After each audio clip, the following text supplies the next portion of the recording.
Rain hammered violently against the glass walls of Hale Industries as Ethan Hale stormed down the corridor, his footsteps echoing with sharp precision. The security guard jogged behind him, breathless. Sir, please.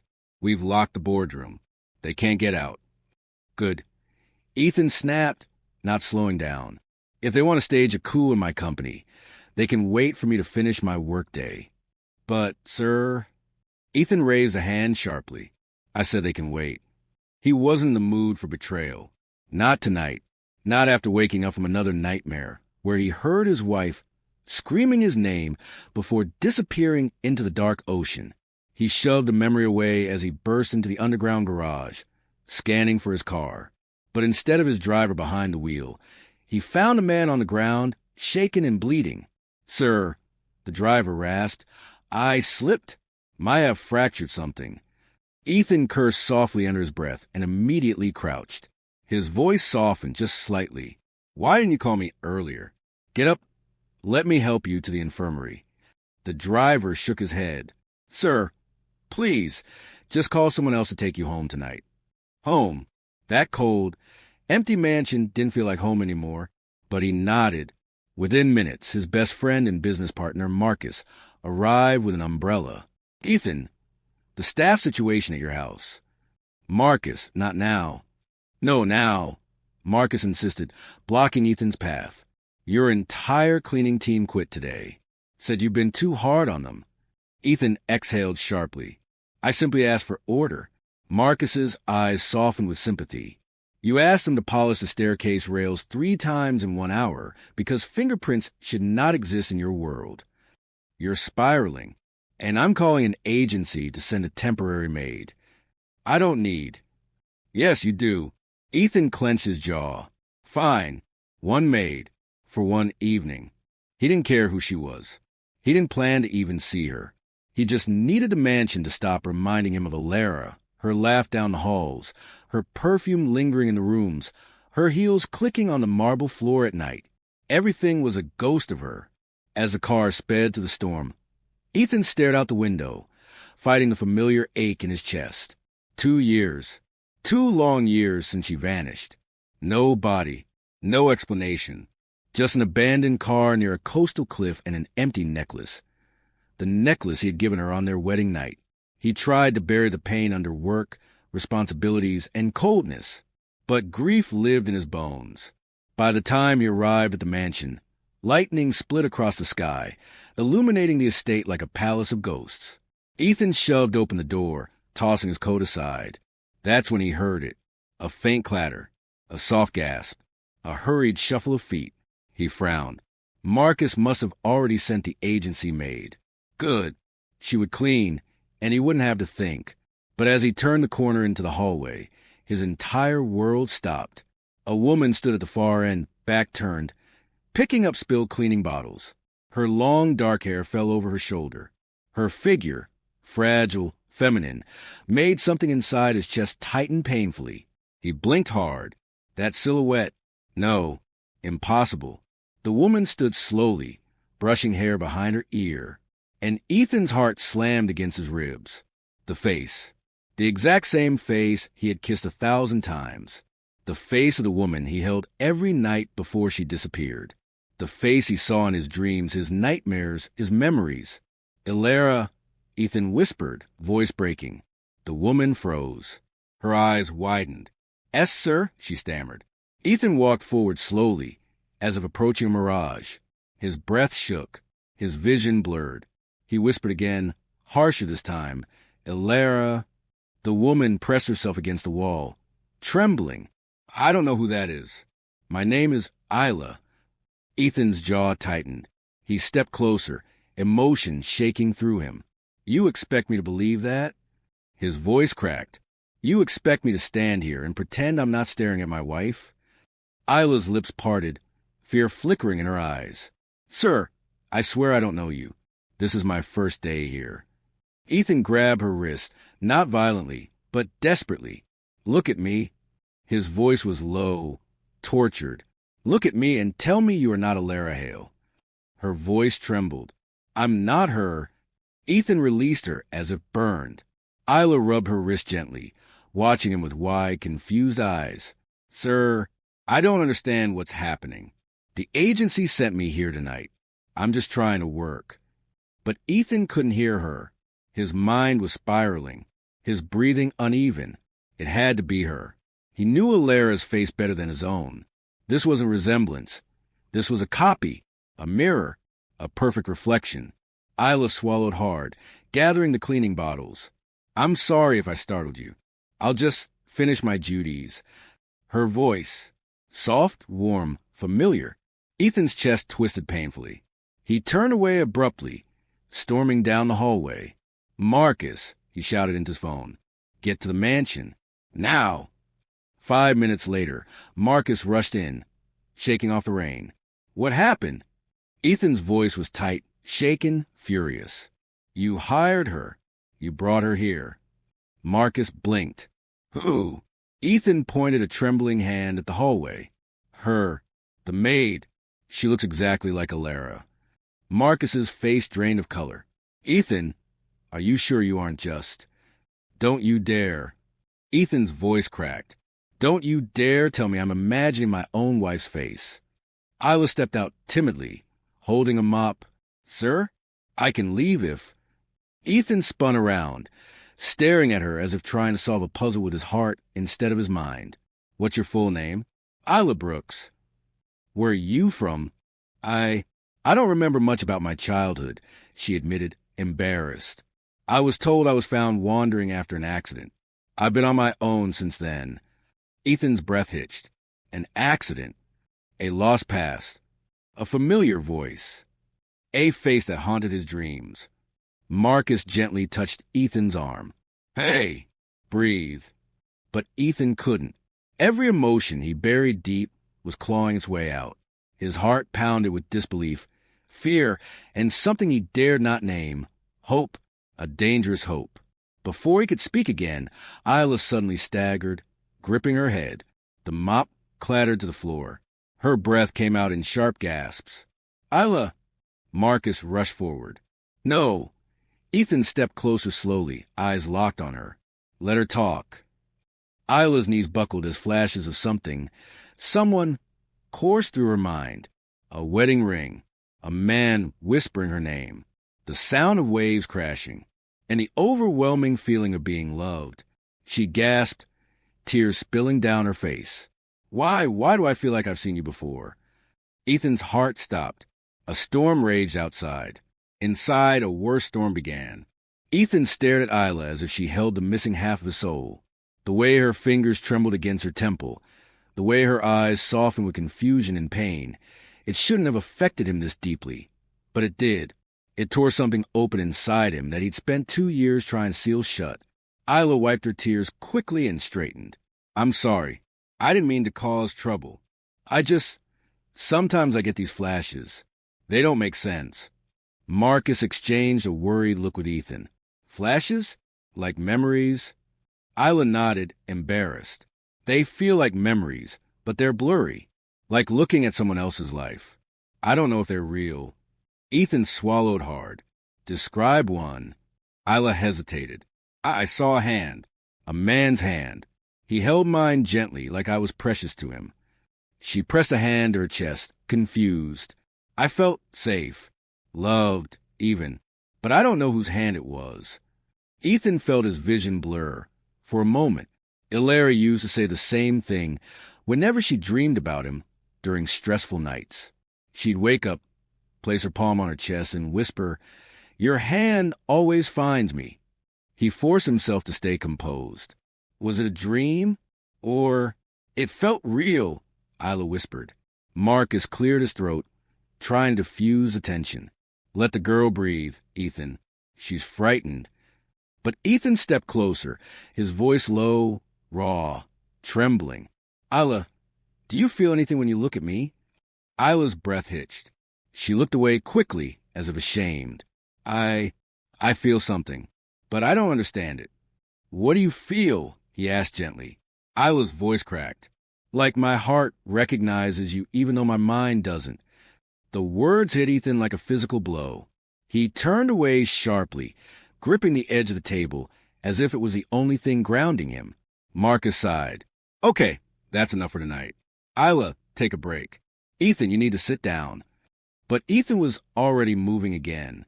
No, he faced Ayla, his voice controlled but trembling beneath the surface.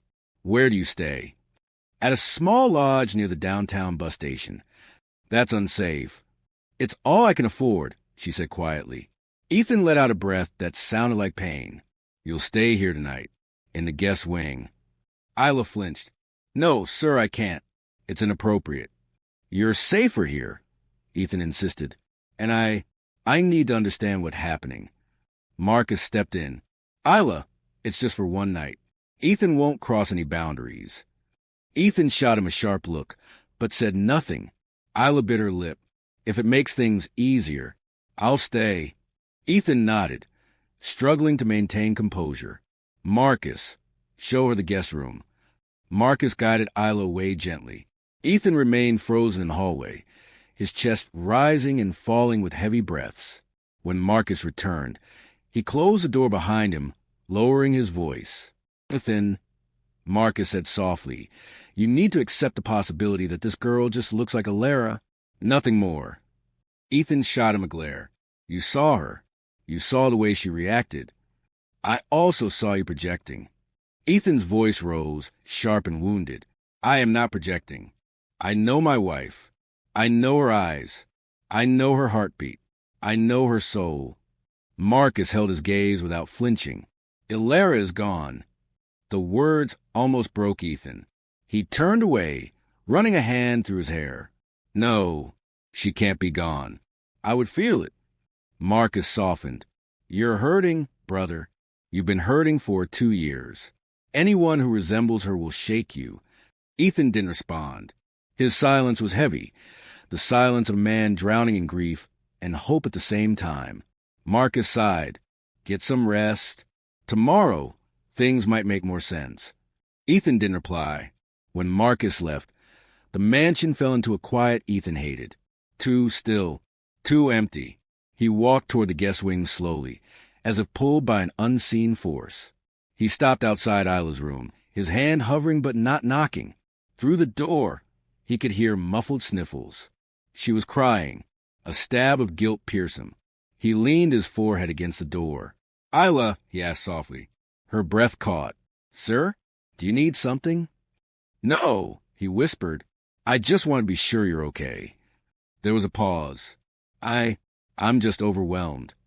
Ethan hesitated. May I come in? Silence. Then quietly, yes. He opened the door slowly. Ayla sat on the edge of the bed, hugging a pillow. Her cheeks were wet, her eyes red. Ethan's chest tightened painfully. I'm sorry I scared you earlier. Ayla shook her head. You didn't scare me. I scared myself. I don't know why I reacted that way. I don't know why my heart hurts right now. He stepped closer, slowly, letting her see each movement. What hurts? Ayla placed a hand over her heart. I don't understand it. It feels like something is missing, or like something is trying to come back. Ethan knelt in front of her, without thinking. Look at me. She lifted her eyes. Ethan spoke softly, like a man afraid of breaking a fragile miracle. Do you feel afraid of me? Ayla shook her head immediately. No, I feel drawn to you, which scares me because I don't know why. He closed his eyes for a brief moment. Ayla felt that. The first day we met, she said she didn't understand it either. His voice cracked. She said her soul recognized mine. Ayla's lips parted slightly. Ethan stood, trying to regain control. Get some rest. We'll talk tomorrow. Sir, he turned. Ayla looked at him with a softness that made his heart ache. If I'm somehow connected to your wife, I'm sorry. I don't want to hurt you.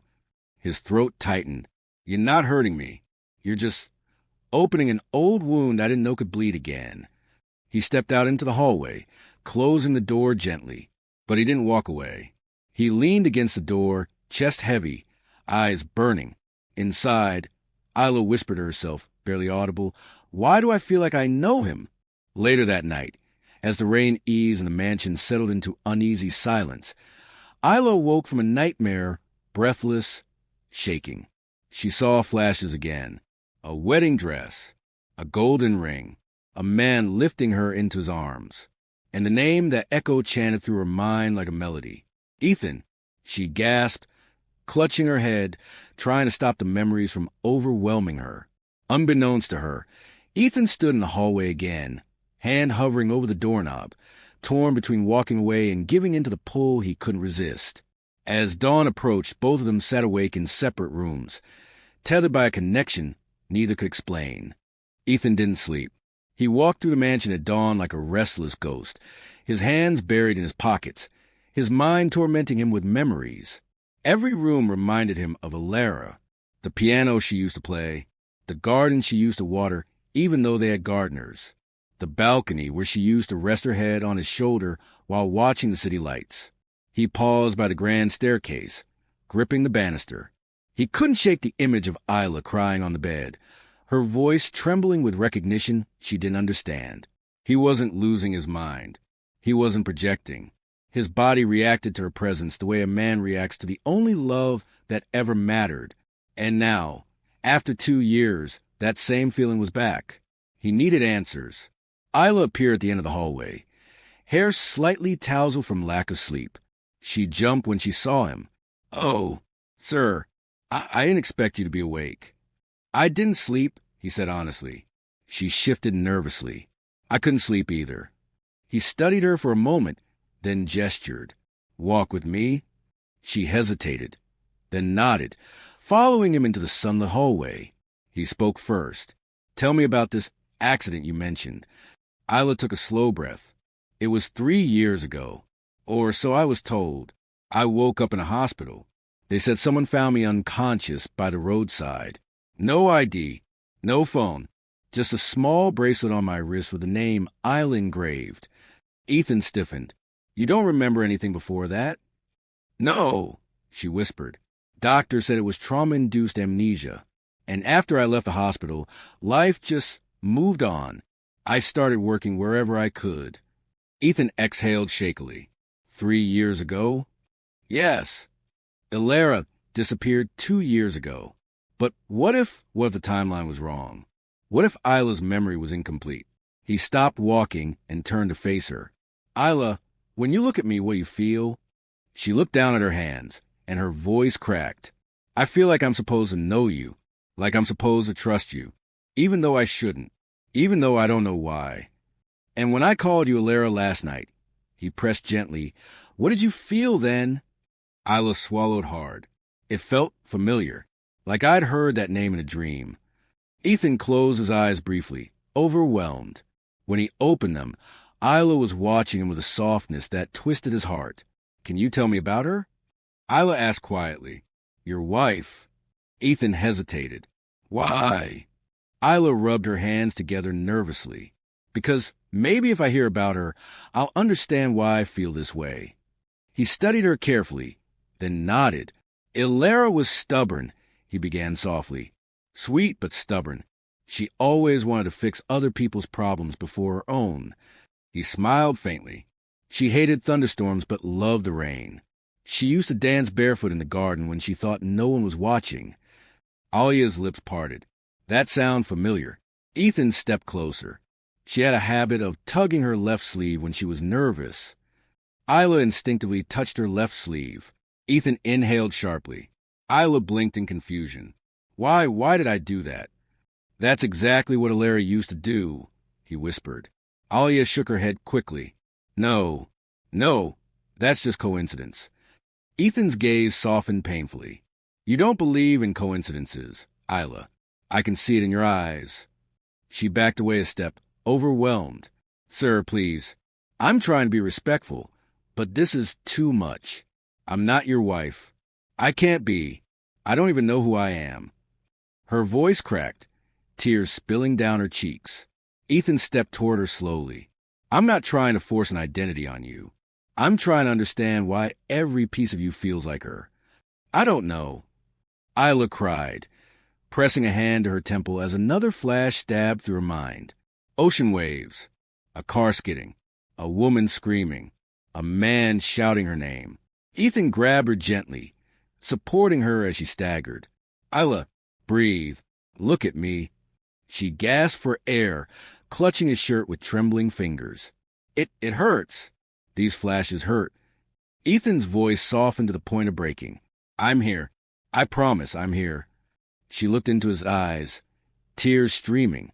Why does your voice calm me? Why do I feel like I'm safe with you? Ethan swallowed hard. Because you are. Whether you're Ayla or Lara or someone else entirely, you're safe with me. Ayla's breathing slowly steadied, but she didn't let go of him. Her fingers stayed curled into his shirt, as if afraid that releasing him would make something inside her shatter.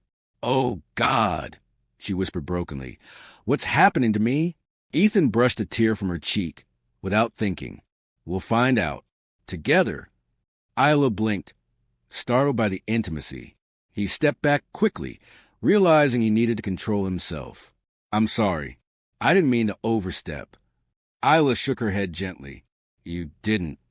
Their eyes locked again, and the air between them thickened with something tender and terrifying. But then Marcus barged into the hallway, clearing his throat loudly. Morning. Hope I'm not interrupting anything. Ayla stepped away from Ethan instantly, flustered. Ethan's jaw tightened. What is it? Marcus hesitated. I looked into the agency records. Ayla, she's not exactly new. She's worked under different names at different places. All short contracts. All leaving abruptly. There's something strange about her employment pattern. Ayla paled. I didn't choose that. The agency rearranged things based on availability. I swear, I never meant to look suspicious. Marcus raised his hands. I'm not accusing you. Just telling Ethan what I found. Ayla looked at Ethan, panic rising in her eyes. Please don't think I'm lying. I'm not trying to hide anything. Before Ethan could respond, Ayla suddenly gasped again, a stronger flash. A man dragging her, hands tied, her body thrown into a dark room. A voice saying, she'll forget everything soon. She stumbled, screaming, Stop, stop, please. Ethan rushed to her, holding her firmly. Ayla, you're safe. You're with me. Her body trembled violently. Marcus looked horrified. We need a doctor, Ethan. No, Ethan's voice was fierce. We need to know what she remembers. Ayla clutched Ethan, sobbing. Someone took me. Someone made me forget. Ethan's blood ran cold. Who? He asked softly. Ayla shook her head helplessly. I don't know. Ethan held her tighter, his voice a broken whisper. I swear, I'm not losing you again. Not this time. Ayla stared at him, breath shaky. Why does that sound like something I've heard before? He closed his eyes, feeling his heart tear apart. She wasn't lying. She wasn't acting. Her memories were coming back, piece by painful piece. And with every piece, she looked more like the woman he loved. Ayla wiped her tears and whispered, Ethan, I think someone didn't want me to remember you. The words hit him like a knife. For a moment, all he could do was hold her while the truth settled in the space between them. Heavy, frightening, undeniable. If someone erased her memories, it wasn't an accident. It was intentional. And whoever did it was still out there. Ayla clung to Ethan's shirt like someone terrified of slipping out of reality again. Her breaths were sharp, unsteady, trembling from a violent flash that had torn through her mind. Ethan didn't dare move her too quickly. He held her the way a man holds something fragile, something is lost once and refuses to lose again. Marcus stood a few feet away, visibly shaken. Ethan, these aren't normal memory lapses. This is trauma. Ethan didn't look away from Ayla. Trauma caused by what? Or who? Ayla's fingers curled tighter into his shirt. Someone wanted me gone. Her voice cracked mid-sentence, and Ethan felt something cold and murderous coil in his stomach. Whoever had hurt her, whoever had taken her, would not breathe peacefully for long. He guided her toward the sitting room. Come, sit down, slowly. Ayla nodded weakly, letting him ease her onto the plush sofa.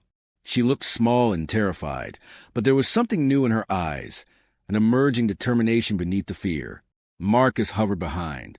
Should I call a doctor? Ayla grabbed Ethan's wrist. No doctors. Last time I was in a hospital, someone came for me. She swallowed. I remember hands pushing something over my mouth. Ethan's jaw turned to stone. Then no hospitals, he said gently. You stay here. You're not going anywhere. Ayla's voice trembled. Why do I feel safe when you say that? He didn't answer. He couldn't. His emotions were too raw. Marcus cleared his throat. Ethan, we need to talk privately. Ayla immediately shook her head. Please don't leave me alone. Not yet. Ethan sat beside her. I'm not going anywhere. Her shoulders relaxed, just slightly, but she stayed pressing to his side, seeking warmth and grounding. Marcus sighed. All right, I'll talk here. He lowered his voice. I ran another check. Ayla, she wasn't just moved between cleaning jobs. She was always assigned to places that had no cameras, no background checks, no security. Ayla's eyes widened. Why would an agency do that? They wouldn't, Ethan muttered. Not unless someone paid them to place you in locations where you'd stay hidden. But why put you here? He turned to Marcus sharply. You booked her, under your name. Marcus lifted his hands defensively. I didn't choose a specific person. I just called the agency and asked for the fastest available maid. His eyes hardened. But someone might have known you'd eventually need new staff. Ayla touched her scar, the one on her side. I don't remember getting this. I don't remember anything before that roadside. She closed her eyes in frustration. Why does everything feel like pieces of someone else's life? Ethan leaned closer. Then we'll put the pieces together. Every single one. A tear rolled down Ayla's cheek. Why do you care so much? He answered without hesitation. Because the day I stopped caring about you is the day I stopped breathing. A silent, trembling breath escaped her. That sounds like something I've heard before. Marcus exhaled quietly. I'm going to search deeper. Something's off about that agency. I'll be back. He left quickly, leaving the two of them in a heavy, electric silence. Ayla looked down at her hands. I'm sorry if I'm ruining your life. I didn't want to bring chaos here. Ethan tilted her chin up gently. You didn't bring chaos. You brought answers. But what if I'm not your wife? She whispered. Ethan's voice softened. Then I will still protect you. Still help you. Still care. His voice cracked. But Ayla, everything about you feels like her. Everything. Ayla leaned back, eyes searching his face for something she couldn't name. Can I ask something personal? Anything. Her cheeks flushed with vulnerability. What was the last thing your wife said to you? Ethan's throat tightened. She said, Don't worry about me. I'll always find my way back to you. He swallowed painfully. And then she got in that car, and she never came home. Ayla pressed a hand to her chest. Why does that make me want to cry? He stared at her, heart pounding. Because maybe you're remembering. Ayla's lip trembled. Ethan, I'm scared. He reached out, placing his hand carefully over hers. You don't have to be scared. Not with me. His voice softened even more. You're safe. I promise you. Ayla's fingers intertwined with his, tentative, gentle, familiar in a way that made Ethan's chest ache. But before he could speak, her eyes widened again. Another flash. Water rushing. Glass shattering. A voice whispering. She could not return. A syringe. Darkness swallowing her whole. Ayla jerked back, crying out, No, please. Ethan pulled her into his arms without hesitation. Ayla, look at me. Look at me. His voice was sharp but tender. Breathe. You're here. You're with me. No one's hurting you. Ayla gripped him, shaking. Someone took me. Someone erased everything. And they said I didn't deserve you. Her voice broke. Who would say something like that? Ethan's body went rigid. A name burned in his mind. Someone with motive. Someone who hated how deeply he loved Alara. Someone who believed Alara was a distraction. Someone who had tried to push her out before. His former investor. A man obsessed with control. A man who once threatened Ethan quietly. A woman like her makes you weak. Victor Dane. Ethan stood abruptly, fire blazing in his eyes. Ayla flinched at his sudden movement. Did I say something wrong? No, Ethan said, his voice deadly calm. You said exactly what I needed to hear. He paced the room once, fists clenched. Victor had access to the cliff cameras that malfunctioned the night Ayla disappeared. He bribed half the security staff during that time, and he vanished from a company 2 days after her accident. Ayla shook her head. But why would he take me? Why erase my memories? Because Victor believed anyone I loved made me vulnerable, and he wanted full control over everything I owned. Ethan's eyes softened as he sat beside her again, and because he knew I would tear the world apart for Ayla. Ayla's breath trembled. Ethan, do you truly believe I'm her? He touched her cheek, gently, reverently. I don't believe. He swallowed. I know. Ayla stared into his eyes, and something inside her broke open. A sob burst from her throat as she clutched his shirt again. Ethan, Ethan, her voice shook with recognition she didn't understand. Why does your name feel like home? Ethan pulled her into his chest as she cried, his arms tightening around her like a vow. You came back to me, he whispered shakily into her hair. Even without your memories, you came back. Ayla's sob softened, turning into quiet breaths. I'm scared of what I'll remember. Ethan kissed the top of her head gently. Then we'll face it together. Every memory, good or bad. I'm not letting you go again. Ayla looked up at him, eyes shining with something fragile and blooming. Promise? He cupped her face. On my life. Just then, Marcus rushed back into the room, breathless. Ethan, I found something. Something big. You need to see this now. This proves everything. Ethan stood slowly, still holding Ayla's hand. Whatever it is, he said quietly, we face it together. Ayla nodded, gripping his hand tighter. The truth was coming. The storm outside had quieted, but inside the mansion, a darker storm, one made of love, memory, and danger, was about to break wide open. If you want part 2, make sure you hit like, comment your favorite scene so far, and subscribe so you don't miss what happens next, because the real twist is only beginning.